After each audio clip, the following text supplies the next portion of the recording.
Grande Americano just defeated Dragon Lee. That's right. You heard that right. If you did not catch this show tonight, Monday Night Raw 3/24/25, Grande Americano defeated Dragon Lee. That's right. A latte from Starbucks just beat Dragon Lee. What does this have to do with WrestleMania? And even if it does end up in the next 3 weeks having to do with something to do with WrestleMania, who cares? I love Chad Gable. If you told me this dude, if booked correctly going into the Rumble, actually won the Rumble, and then you gave him that booking that he has earned for years now. Man, Chad Gable's in a WrestleMania main event I would have zero issue with. And this dude's being chased by... He's running around in a mask being chased by Rey Mysterio and Dragon Lee. This week, he's a latte. I can't even... Guys, it's a huge day, morning/day/night on the channel. Earlier this morning, we put up what I'm calling Amped Up AM, a full, over 45-minute edition of Amped Up. We talk about the truthful conversation that needs to be had about Rey Fenix joining WWE. A conversation that might be uncomfortable, a lot of people don't want to talk about, but needs to be discussed. Where better than this very channel? That's what we did earlier today. Check out that upload, guys. You'll see the thumbnail and the title, which is talking about most of the talent not even knowing if they have a WrestleMania match. It's less than a month away, WrestleMania 41. Most talent does not even know if they have a match. So that'll be the thumbnail, that'll be the headline. But also in that very amped upload, we're talking about the Rey Fenix situation. And also we talk Solo Sikoa snapping and taking out another heel, Gunther, at a recent show on this European tour. Solo Sikoa and Gunther starting a program. 2 heels. That's all earlier today, guys. Then, just a couple hours later, we were live for the first hour of Monday Night Raw. That'll be up. I'm not sure if it's going to be up for everybody. Definitely channel members. If you're a member of the channel, that will be up for you guys still. If you want to go back and see BC's live reaction of the first hour of Raw. It was a really good time, man. My unit live in the chat. Everybody was rocking out. Bunch of supers. Coffees being chucked at the channel galore. Made the atmosphere, made it that much more better. So I thank everybody who made that live stream really special. That was literally about maybe 15, 20 minutes ago.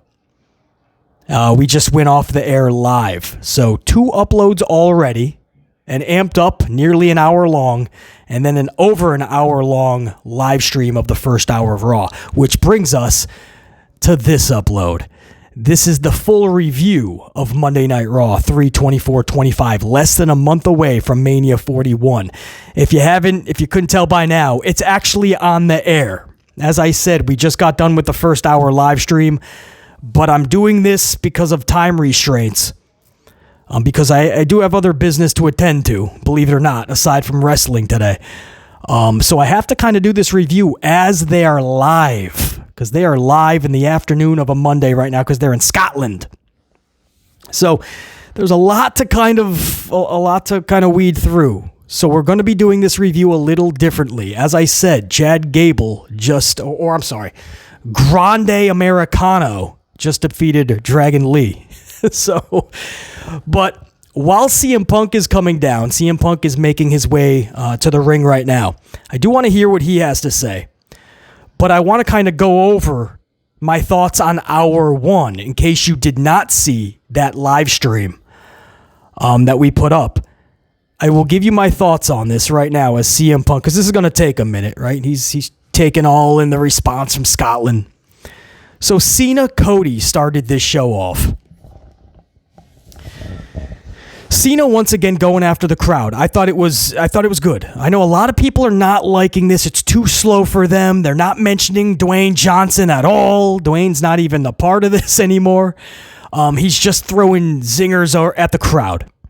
And then much like last week, Cody comes out, throws some zingers back, and that's pretty much it. I do feel like this face-off was better than last week, though. Some more zingers at the crowd. I mean, Cena was just drilling them, talking about how he's going to take that title, make you forget the name Ric Flair, and then he's going to retire. He's going to walk away with that title, leaving all of us with nothing. Commercial break, by the way, so I got even more time to talk about the first hour before we get into hour two. But Cena said, he said, I'm going to destroy wrestling. I'm going to destroy wrestling for the talent. I'm going to destroy it for you, for everybody. I'm taking that title. I'm out. So I like all that. Cody came out with more amplification than last week. I like that too. He was actually ready to fight. But Cena, and I said this on the stream, I go, don't brawl, please. Turn around, walk away. A good heel would walk away right now.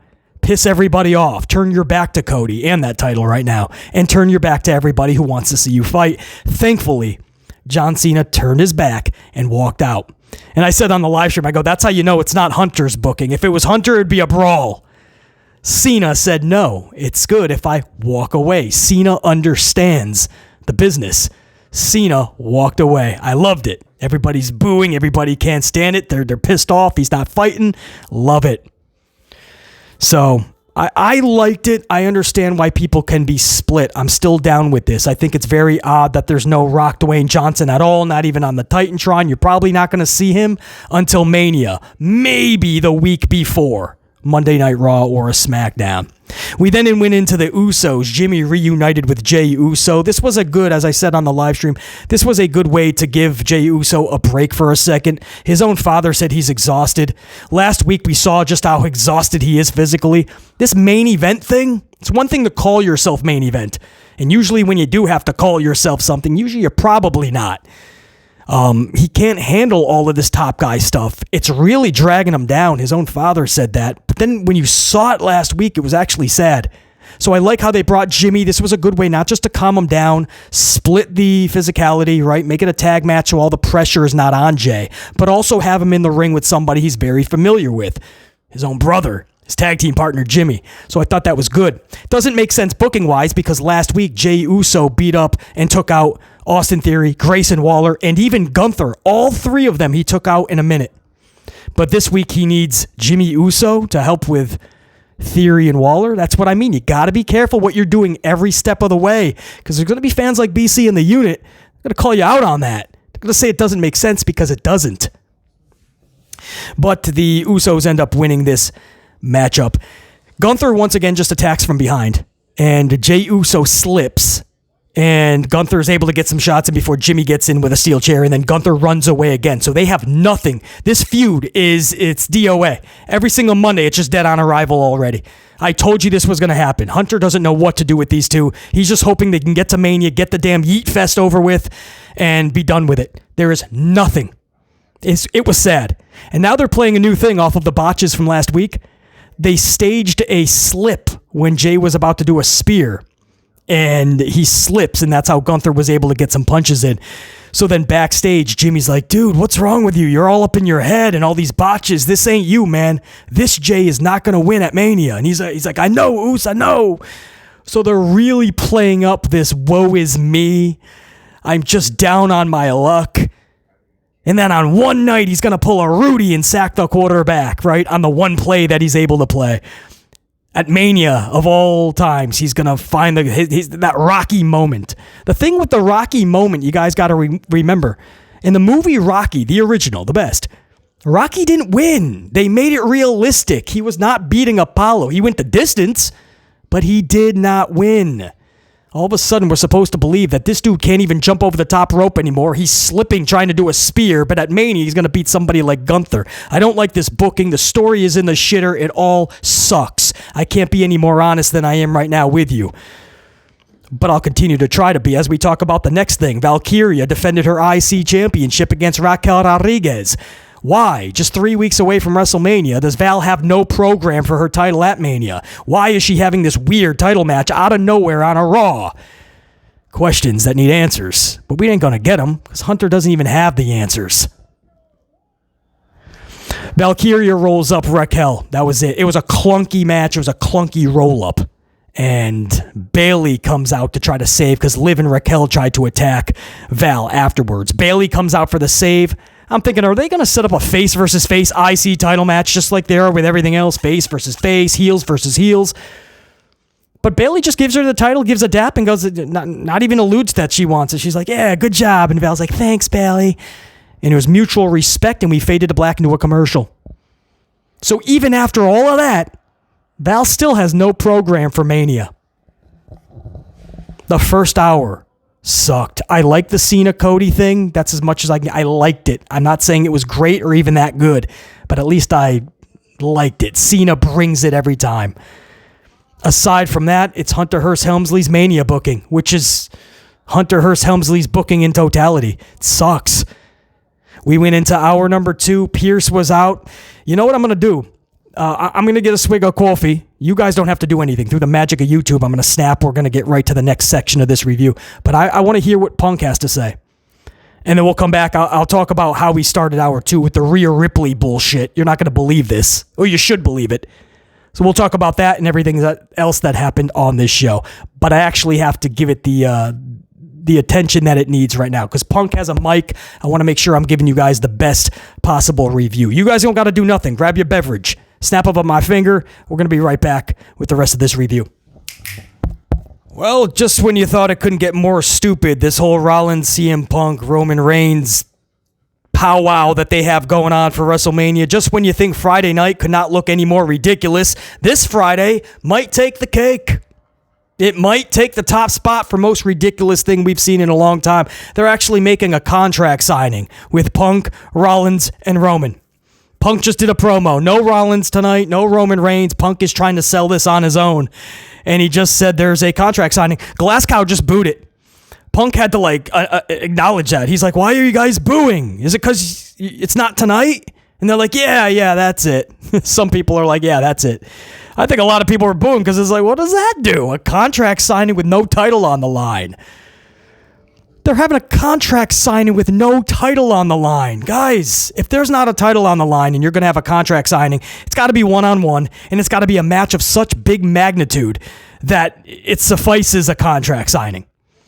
Right? Like Punk versus Roman one-on-one. If done correctly, that could have enough magnitude to have a contract signing, even though there's not a title on the line, if done correctly.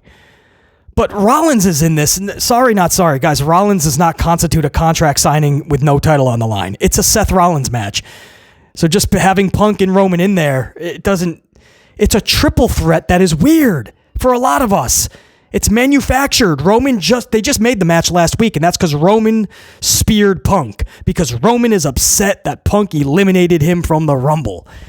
As if Roman doesn't know the rules of a Royal Rumble. And now they're having a contract signing. A contract signing with no title on the line.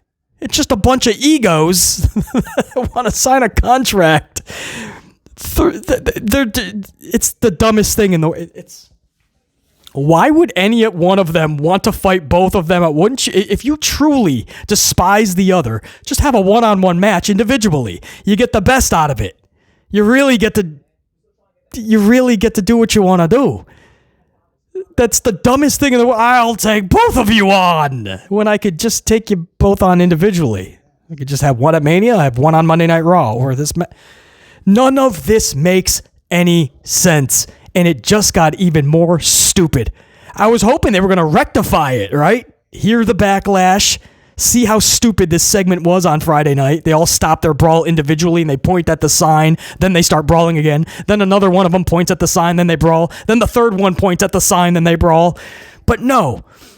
Roman and Seth can't be bothered to show up, or Seth probably would. They probably kept him off on purpose. Roman couldn't be bothered for sure.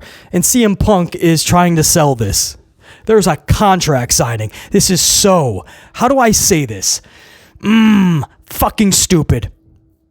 And before we even got to that, guys, top of hour 2, Adam Pearce was out there to try to clarify all of this mess from the women's championship that Iyo currently holds.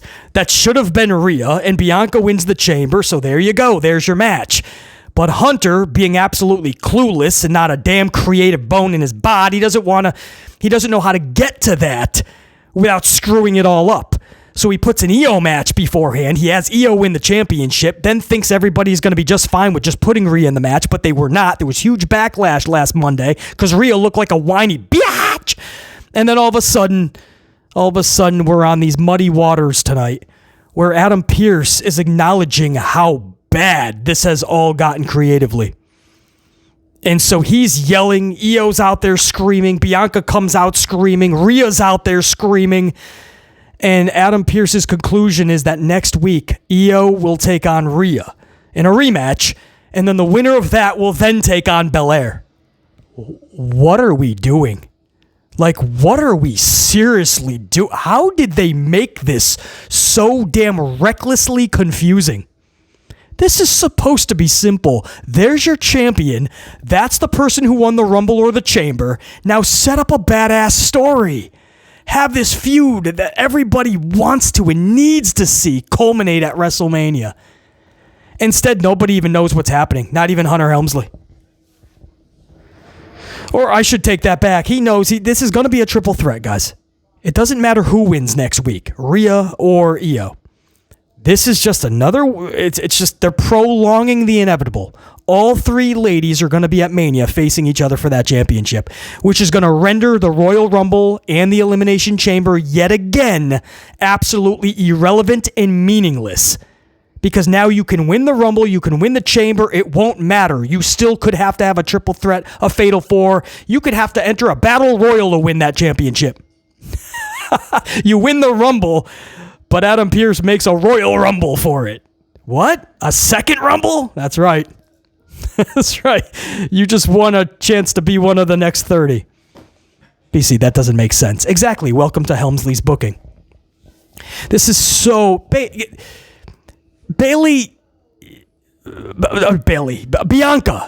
Belair. Bailey. I'm still thinking about that. Bianca. Bailey was looking good. Bailey was looking good there. And that hot yellow shirt. Rocking them jeans. She's holding some... She brought some assets with her tonight. Where's my... Get your dome piece in this, BC. I got Penta in the ring right now. Penta's about to take on Bronn Breaker. And if you're wondering, yes, Bronn Breaker is still playing the tweener and even face. Bronn Breaker asking Glasgow, Scotland, where the doggies are at so they can bark. Because he's more of a face now. And so it makes sense to have him face another face for the IC title. Forget about putting him in a WrestleMania program. Let's just put him in a random Raw match for the title against another face. This is so stupid. And no matter what happens, I'm guessing that it'll be a schmaz or some sort. Penta will still have a Mania match with Braun, but probably with a couple of other individuals. Maybe Dominic Mysterio, Ludwig Kaiser, or maybe Butch. But look for this to be like a fatal four-way at WrestleMania, if they even give the IC title the time of day at Mania. That title will be in a fatal four. Because it's clear, especially with this match happening now. And they still want to present Breaker like he's a face. I know, the review is all over the place, guys. That's because this is all over the place. These shows are all over the place. There's no symmetry. There's no consistency. There's nothing that makes sense. And I have to somehow, in these uploads, in these reviews, on these amped ups, I have to somehow make it make as much sense as imaginable. And it's just hard to do. Because as I'm talking about all of this to you guys, I'm comprehending it, and it sounds just as bad as the way that I'm consuming it.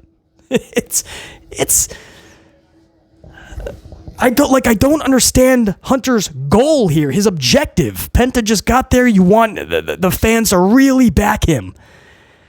So you have him in there with another dude who you're trying to get the fans to bark at and cheer for, Bronn Breaker. Well, now you're just splitting your audience. Why would you do that to Penta? Why would you do that to Breaker? That's the problem with face versus face matches and heels versus heels. One heel's going to out-heel the other heel. Nobody can be diabolical in that situation, which a heel should be. I know. It shouldn't have to be classes in session every time BC puts up and amped up. I understand, guys. I don't want to be preaching all the time. I don't want to be the professor in classes in session. I would love to be talking about all the positives. I just would love positives. This is your main event 3 weeks before WrestleMania. Penta and Bronn Breaker. When Breaker should have a title match at Mania. He should have already been in a feud in a program for the last 2 months bare minimum. He's in nothing.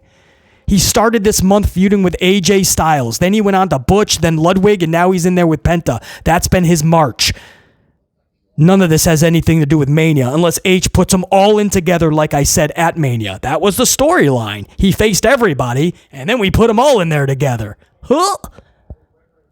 That's Helmsley. So I will be watching this. I have no care in this at all, but I will have this. I will tell you guys exactly what's up and my thoughts on this. But I do want to go back real quick to the Rhea Ripley situation. I mean, that's the best they had, guys. Is they just went out there. Adam Pearce acknowledged that everybody is not happy with this. Rhea Ripley came out. You could tell she heard all the backlash that people were giving her, calling her whiny Rhea. And so she was kind of a little bit more serious. And then, guys, they just made this weird match for next week. Iyo versus Rhea in the rematch. And then the winner will take on Belair. I mean, this is so convoluted. And by the way, it got even more goofy. They all started to... That table never breaks. Bronn just jumped onto Penta through the commentary table, but the commentary table didn't break. So they just roll over, and now Bronn Breaker's holding his ass. This is so goofy. The badass, right? He's holding his ass now. It's so bad. The referee is like asking him if he's okay. Probably broke a tailbone or something because he's fucking stupid.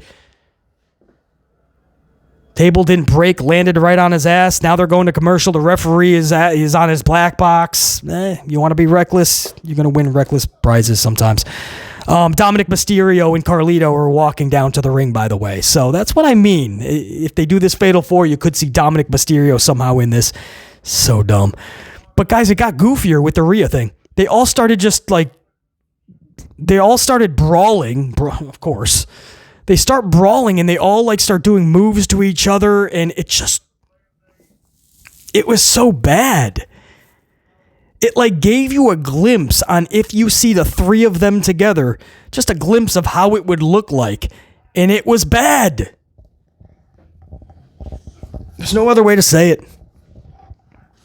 This whole show is just so bad. Maybe these European tours in the middle of WrestleMania season, they're not good. We were hoping they were going to be, because when you go out of the States, these crowds are usually hot, right? So the crowds make it feel more special. But if Hunter's going to be even worse than he usually is creatively, we can't be doing this anymore, guys. It's going to take more than, it's a hot crowd. Because even at the end of that Rhea segment with Belair and Iyo, they weren't so hot, were they? Glass Cow was just as confused as BC in the unit.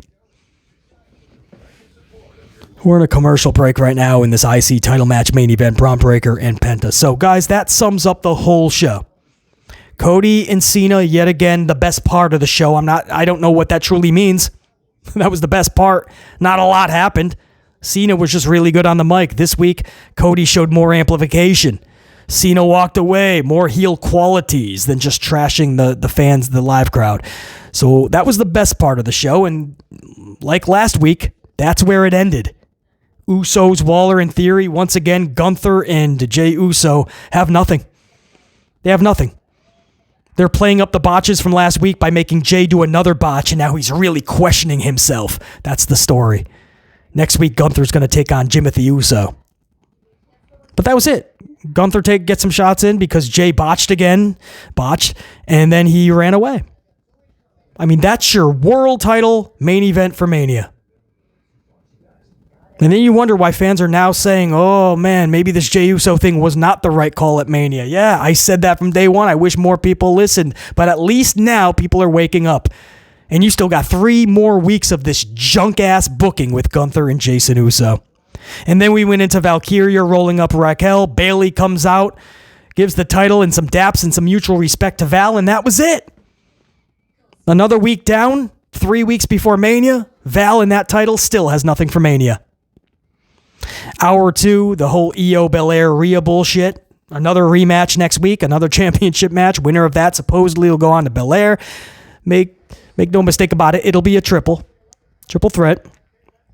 CM Punk came out. CM Punk is talking about a contract signing this Friday. Cool story, bro. There's no title on the line. There's no reason to sign the contract live. Just do it backstage. There's no title on the line. Nobody cares about your little powwow. It's a convoluted circus sideshow. There's so many ways you could have done matchups for Roman Reigns, and so many avenues you could have went with Roman Reigns and CM Punk, two of your top baby faces. Even Rollins, if you want to call him a top baby face. There's so many things you could have done. Make heels in the process. Instead, he throws them all in one match. Nothing is on the line. Nobody can even care. But BC, CM Punk told you the story, man. He brought the Shield, basically. He brought them into WWE as the story, and he said he's going to take them out now. Guys, you got to remember, sometimes just recounting history is not the story. We just did that with Sami Zayn and Kevin Owens. We do that all the time. Just because they have history, that's the story. At one point, our fans going to raise their bar and their standards. I'm done with just recounting history. Because talent today are pretty much lifers. Everybody just gets to sit around for 20, 30 years and stay in WWE and have matches with everybody. So you're going to recycle matches nonstop. Does that mean everybody has history with everybody? If that's the case, Hunter never has to get creative ever again, because I'm pretty sure we've seen every single match 18 million times apiece. BC is on, man. You thought because this was the third upload today, I was going to be de-amplified? Less amplified? Nah, man. It's not how we do it. We just drink more and more coffee throughout the day. We become more amplified as the day goes on. So that was the CM Punk bullshit. New Day was backstage, by the way, yelling at Adam Pearce too. We want a Mania match. I mean, how sad is this? 3 weeks before Mania, and everybody is just screaming they want a Mania match. Poor Pearce is hearing it. They should be screaming at Hunter Helmsley, because non-kayfabe, like legit, they all probably would love a Mania match, and Hunter doesn't know what he's doing with anybody. Bronn Breaker looks like his ass is still intact. He's covering Penta right now, back from break. Penta kicks out at 2 6/10.